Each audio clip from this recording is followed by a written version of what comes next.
কি বলি মুস্কান?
পিছনের ভিউজ দেখে তোমাদের মাথায় খারাপ হয়ে যাবে।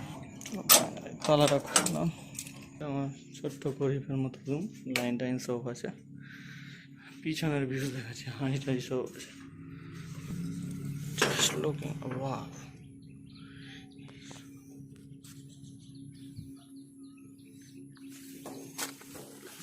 জঙ্গল, বসে চালিয়ে মজাই চলে আসছে। কিন্তু বস কিন্তু জঙ্গলও যা বড় বড় অর্ধেক পা ঢুকে যাচ্ছে। আর এখানে যে জঙ্গল হয়েছে পিছনটা যাওয়া বড় মুশকিল ব্যাপার। যদি চলে যায় এর পিছনে, তাকে ঘুরে আসা যাবে কি যাবে না বলাই জানে। পিছন থেকে আমাদের ঘেরা আছে। এখানে জঙ্গলের কারণে আমি ভয়ে যাচ্ছি না, জঙ্গলও আছে দেখতেই পাচ্ছেন লেভেলে।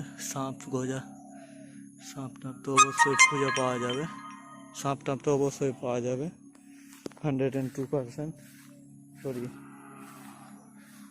100%-এর বেশি, মানে 200% পাওয়া যাবে জঙ্গলে। এখন পর্যন্ত এখন যতক্ষণ বৃষ্টির দিন শেষ হচ্ছে না ততক্ষণে ওদিকে যাওয়া আমারও নিষেধ, কারণ গেলে তো আর ফিরে আসা যাবে না। ফিরে আসতে যাবে কিন্তু অন্য অবস্থায়। এটা রুম, এটা বাড়ি থেকে আমার না করে 1/2 কিলোমিটার দূরে। এগুলো পাড়াতে প্রতিবেশী, বেশি ঘর নাই, কিছুটা ঘর আছে। তালের গাছ, যেমন লেভেলের জঙ্গল। Thank you, bye. যেরকম গোয়া টোয়াতে দেখাই, জানলা থেকে ভিউজ পাওয়া যাবে ভালো ভালো সুন্দর প্রকৃতি।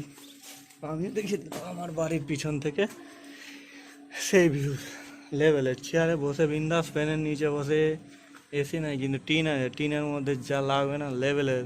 চলে আসো যারা আসবে। তো এই আমার বাড়ি থেকে এটা রুম, না করে 1/2 কিলোমিটার দূরে। এগুলাই দেখালাম। ছোট্ট আমার একটা গ্রাম অ্যাকচুয়ালি বড় আছে, কিন্তু যদি বড় করতে যাই আরও তো ভিডিওটা অনেক লম্বা হয়ে যাবে, আর অত বড় পছন্দ করবেন না আপনারা। ওই জন্য শর্ট করে, রাস্তা শর্ট করে দেখালাম, যাতে আপনাদেরও টাইম বাঁচে আমারও টাইম বাঁচে। চারিদিকে কিন্তু জঙ্গলই আছে।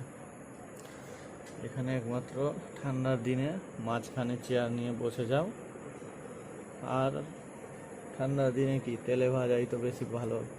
ঠান্ডার দিনে হোক বৃষ্টির দিনে তো বসা যাবে না ওখানটাই।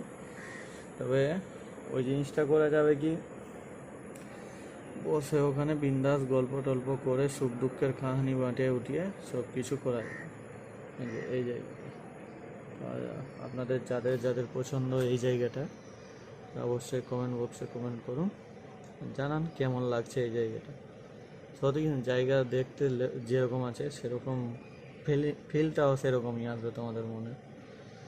চল্লা আমার এই ছোট্ট রুমে একটা জানলা, দুটো গেট, কিন্তু একটা গেট দুটো গেট। এটা পিছন দিককার গেট আর এটা সামনের দিককার। আর জানলা দিয়েও তো ভিউজটা দেখতেই পাচ্ছেন, এখান থেকে সেই মজা। মিটার টিটার সব, শুধু প্লাস্টার করা নাই। এখানে আসলে সময় সময় পিকনিক টিকনিকও করা যায়। তো মোটর টোটর সব কিছু আছে। পাশে একটা বাড়ি আছে, তারপর এটা দিয়ে এই বাড়ি, এই জানলার পাশ দিয়ে কিছু দূরে বাড়িও আছে। তারপরে সামনে গেটে দেখেন, সামনে গেটে একদম ফাঁকা। এটা গেট অ্যাকচুয়ালি, এটা দ্বিতীয় গেট, মানে 3-4টা গেটই ধরনের আছে। সামনে দেখেন আমের বাগান শুধু, হ্যাঁ আর বাগান। কিন্তু এটা ভিতরে বলবেন না, এর একটু সামনেই গেলে আপনারা পাবেন রতুয়া বিউসমেন্ট টাওয়ার। হ্যাঁ, এটা দিয়েও দেখতে পাচ্ছেন, এটা দিয়ে সূর্য ডুবছে, দেখতে পাচ্ছেন সূর্য ডুবছে, সূর্যাস্ত হচ্ছে। চারদিকে জল আছে। আপনারা লাইক কমেন্ট অবশ্যই করে দিন, আর আসুন ঘুরতে একদিন, আমার সঙ্গে দেখা করে যাবেন। সবসময় পাবেন না এখানে, সানডে আর 6টা থেকে সন্ধ্যা 6টা থেকে 7টা পর্যন্ত এইসব টাইমে। সামনেও একটা বাড়ি আছে, মানে বাড়ি আছে কিছুটা, সেটা বলা যাবে না। তারপরে একটু সামনে গিয়ে মেন ন্যাশনাল রোড আছে, শামসি টু মালদা, মালদার লাইন আছে, শামসির লাইন আছে সব। Thank you, bye bye, tata.